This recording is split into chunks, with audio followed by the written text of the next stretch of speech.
News नशा, आदत हर खबर की।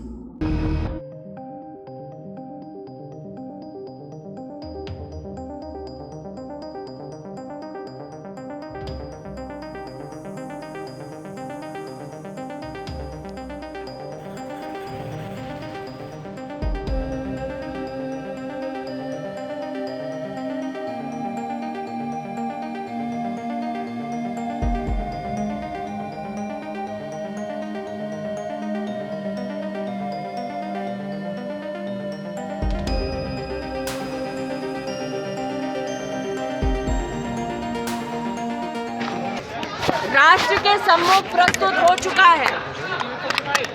यह आश्चर्य की बात नहीं कि सोनिया जी के नेतृत्व में जिस पार्टी ने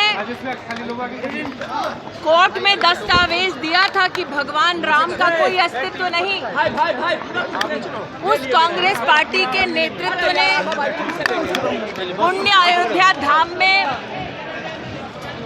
राम मंदिर में प्राण प्रतिष्ठा के आमंत्रण को ठुकराया। सभी राम भक्तों के लिए ये क्षण धर्म की दृष्टि से, आस्था और विश्वास की दृष्टि से एक पुण्य क्षण है। उन्होंने कहा कि personal matter, madam Nitish Kumar को जो लेटर है उसमें कहा कि कुमार जी को रिलीजन जो है पर्सनल मैटर है। लालू जी को मैं इतना ही कहूंगी, इंडिया अलायंस ने सोनिया जी के नेतृत्व में, कांग्रेस के नेतृत्व में बार बार सनातन धर्म की उपेक्षा की, अपमानित किया, और अब इंडिया अलायंस के नेताओं द्वारा प्राण प्रतिष्ठा के पुण्य आमंत्रण को ठुकराना उनकी सनातन विरोधी सोच को दर्शाता है। और बिगुल जब बजता है युद्ध की भूमि पर, तब ये मान्यता है कि माथे पर विजय का तिलक लगाने, प्रभु से प्रार्थना करने बहन ही आती है। इसलिए बहन के नाते आज मुझे आपने आमंत्रित किया।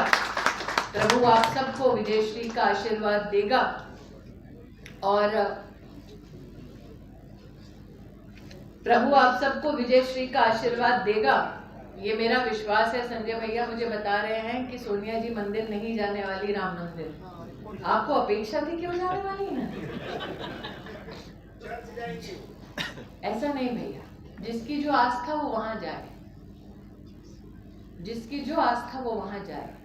उनकी राम में आस्था नहीं है, आज वो उन्होंने प्रमाणित किया। तो जो राम जी की इच्छा। इतना ही कहूंगी कि हमने एक ऐसा नेता पाया है, मंदिर चाहे लोकतंत्र का हो या राम का, निष्ठा में, सेवा में मोदी ने कोई कमी नहीं छोड़ी है। ऐसे निष्ठावान नेता के नेतृत्व में पुनः हम 2024 में जनता का आशीर्वाद पाएं, युद्ध की भूमि पर विजयश्री का बिगुल बजाएं। इसके लिए सभी कार्यकर्ताओं से निवेदन, नमन, और पुनः नरेश जी आपको और भाजपा की पूरी टीम को प्रदेश में बहुत बहुत बधाई। अब प्रपंच करने के अलावा और कोई हथियार नहीं, झूठ बोलने के अलावा और कोई हथियार नहीं।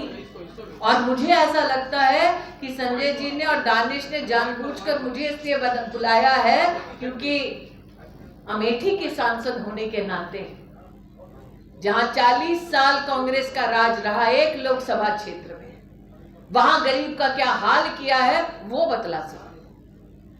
तो अमेठी की सांसद होने के नाते मैं बड़ी विनम्रता से आपको बताती हूं कि उस लोकसभा क्षेत्र में कलेक्टर का ऑफिस का शिलान्यास तब हुआ जब अमेठी में अमित शाह आए और भाजपा की सरकार केंद्र में बनी। उस एक लोकसभा क्षेत्र में जहां पर 40 साल कांग्रेस का दबदबा रहा, देश ने कई प्रधानमंत्री देखे उस क्षेत्र से, वहां पर 3 लाख से ज्यादा परिवारों को जीवन में पहली बार शौचालय तब मिला जब देश के प्रधानमंत्री मोदी बने।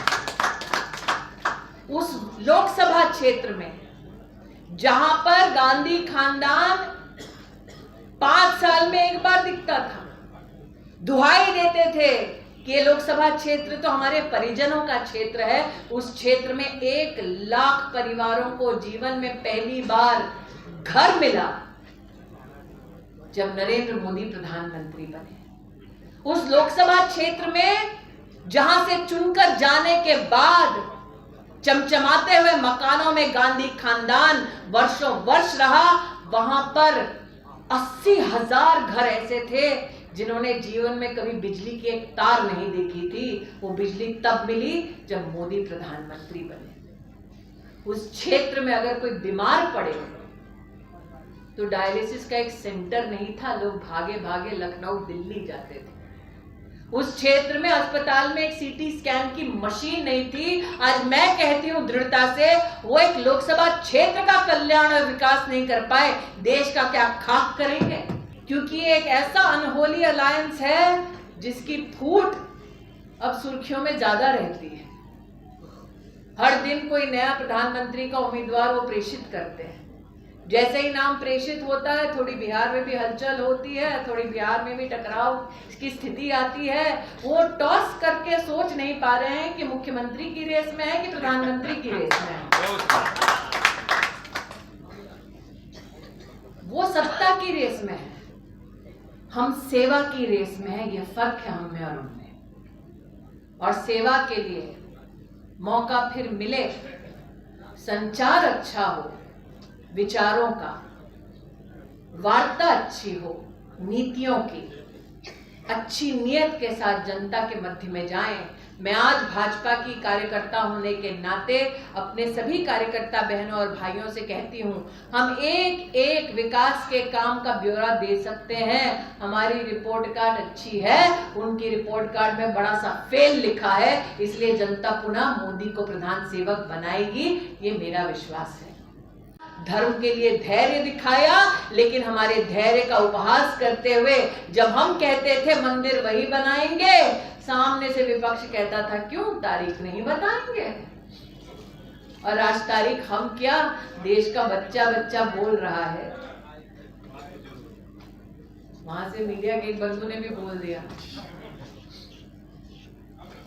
लेकिन ये कहना उचित होगा, लोकतंत्र में पूर्ण बहुमत होने के बावजूद हमने संविधान की अवहेलना नहीं की, सुप्रीम कोर्ट की अवहेलना नहीं की। जैसा कि मैंने कहा, धर्म के लिए धैर्य दिखाया और धैर्य के फल की प्राप्ति होने वाली है।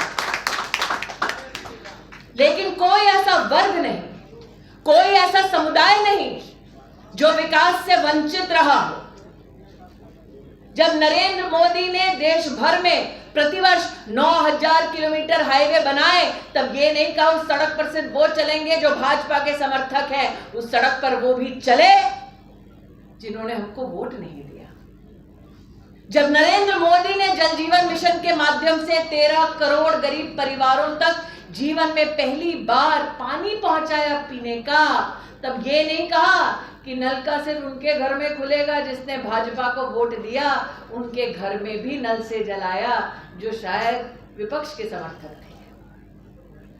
बिना पक्षपात के सुशासन का अगर इस देश में किसी ने पूर्ण निष्ठा के साथ उदाहरण दिया तो उस नेता का नाम है नरेंद्र दामोदर दास मोदी। आज दानिश मुझे यहाँ पर बधाई दे रहे थे कि मैं मदीना होकर आई। दानिश ये संभव इसीलिए है क्योंकि सऊदी अरब में मोदी के लिए सम्मान है। वाइब्रेंट गुजरात समिट में तो देख ही रहे हो कि अब सब कह रहे हैं वहां पर भी कि जो हिंदुस्तान में पहले कभी नहीं हुआ वो मोदी के चलते हुआ। और हिंदुस्तान में पहले क्या क्या नहीं हुआ। यहां पर जाति के आधार पर विपक्ष के नेता अपनी राजनीति करते हैं। उनसे पूछना चाहती हूं कि जब उनकी सरकार थी केंद्र में, तब मात्र पिछड़ों के लिए देश में उन्होंने सिर्फ 34,000 करोड़ क्यों खर्चा। आज भारतीय जनता पार्टी का कार्यकर्ता डंके की चोट पर कहता है कि नरेंद्र मोदी के राज में हम 1,60,000 करोड़ रुपया, क्योंकि एक तरफ 50 करोड़ गरीबों का बैंक का खाता जीवन में पहली बार खुला और अब तक भारत सरकार ने भारत की तिजोरी से उनको लगभग 27 लाख करोड़ रुपया भेजा है। लेकिन उससे भी बड़ी बात, नरेंद्र मोदी जी ने कहा एक एक अकाउंट चेक करो ताकि गरीब को पैसा मिले। वो याद करना चाह रहे थे उस जमाने को जब कांग्रेस के सबसे वरिष्ठ नेता ने कहा दिल्ली से रुपया चलता है तो गरीब तक पहुंचते पहुंचते 10 पैसा हो जाता है। आप सबको ये सुनकर आश्चर्य होगा कि जब भारत सरकार ने चेकिंग शुरू की तो पता चला 10 करोड़ फर्जी अकाउंट थे। दुख तिरक ये है विपक्ष के, 2.5 लाख करोड़ बचाया गया। दुख तिरक ये है विपक्ष की कि उनकी जेबें भर रही थी, मोदी ने तिजोरी से पैसा सीधा गरीब को पहुंचाया और इसलिए गरीब पुनः 2024 में आशीर्वाद देगा, नरेंद्र मोदी को सेवा का मौका देगा। हर मोदी, घर मोदी। आज कार्यकर्ता प्रफुल्लित हैं और अभी एक कार्यकर्ता ने नरेंद्र भाई के लिए एक स्लोगन भी दिया, लेकिन मैं उस भाई से कहना चाहती हूं थोड़ा चिंतन इस बात का भी।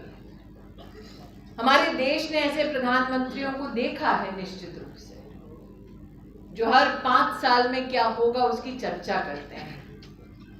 नरेंद्र मोदी पहले नेता हैं जिन्होंने कहा हम तो जी लिए अपने के लिए, अब अपनों के लिए और देश के लिए जिए, विकसित भारत का संकल्प लिए 2047 तक।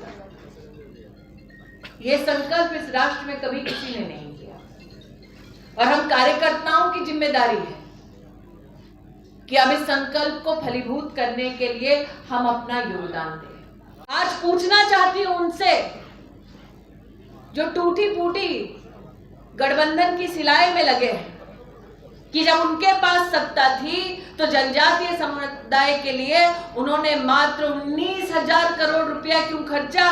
मोदी है तो मुमकिन हुआ है कि जनजातीय समाज में आज 90,000 करोड़ से ज्यादा पैसा भाजपा की सरकार खर्चा कर रही है। आज उनसे पूछना चाहती हूं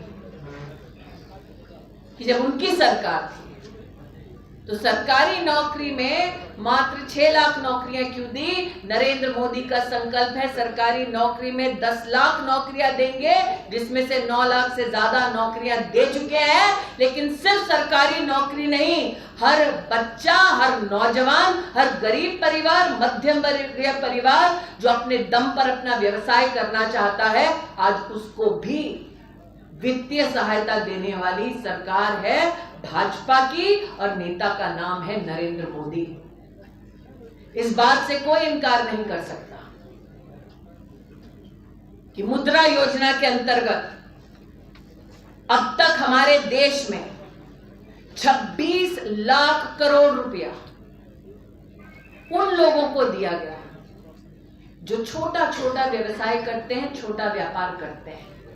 एक वक्त था अगर आप वरिष्ठ नागरिकों के साथ बैठकर चर्चा करेंगे तो ध्यान में आएगा कि गरीब बैंक की चौखट पार नहीं कर पाता था। मोदी के राज में बैंक के सभी अधिकारियों ने कहा भैया अब गरीब के घर में बैंक को चलकर जाना पड़ेगा। हाथ जोड़कर एक एक अधिकारी गरीब से कहने लगा खाता खोल लो जनधन का, ये मोदी का फरमान है। और आप हमसे जुड़े रहने के लिए सब्सक्राइब करें YouTube पर, फॉलो करें Twitter पर और लाइक करें Facebook पर। और ज्यादा जानकारी के लिए आपको टाइप करना होगा सिर्फ न्यूज़ नशा।